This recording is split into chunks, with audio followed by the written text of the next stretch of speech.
இயேசு கிறிஸ்துவின் இன்ப இனிய நாமத்தில் வாழ்த்துகிறோம். இன்றைய வேத வசனம்: சகோதரரே, நீங்கள் சுயாதீனத்திற்கு அழைக்கப்பட்டீர்கள். இந்த சுயாதீனத்தை நீங்கள் மாம்சத்திற்கு ஏதுவாக அனுசரியாமல் அன்பினாலே ஒருவருக்கொருவர் ஊழியம் செய்யுங்கள். கலாத்தியர் 5:13 Today's Bible verse: For you, brethren, have been called to liberty. Only do not use liberty as an opportunity for the flesh, but through love serve one another. Galatians chapter 5 verse 13. அன்னை Teresa Macedonia என்னும் தேசத்தில் வசதியான குடும்பத்தில் பிறந்தவர். தன்னுடைய தேசம், வசதியான வாழ்க்கை எல்லாவற்றையும் துறந்து கொல்கத்தாவில் சுகாதார குறைவான பகுதியில் உள்ள கைவிடப்பட்டவர்களின் நலனுக்காக பாடுபட்டார்.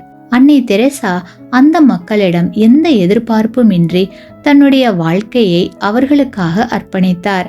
சமாதானத்திற்கான நோபல் பரிசு அவர்களுக்கு கொடுக்கப்பட்டது. அன்னை தெரசாவை போல் நாமும் எந்த ஒரு பிரதிபலனையும் நாடாமல், பாராட்டுகளை எதிர்பார்க்காமல் தேவ ஊழியம் செய்ய ஆயத்தமாய் இருக்கிறோமா என்பதை சிந்தித்து பார்க்க வேண்டும். கிறிஸ்துவுக்குள் அன்பான சகோதர சகோதரிகளே, மற்றவர்களின் நல் வாழ்வை குறித்த பாரம் நமக்கு இருந்தால் மட்டுமே தேவன் பயன்படுத்தும் சிறந்த பாத்திரமாக நம்மை மாற்ற முடியும். ஆமேன்.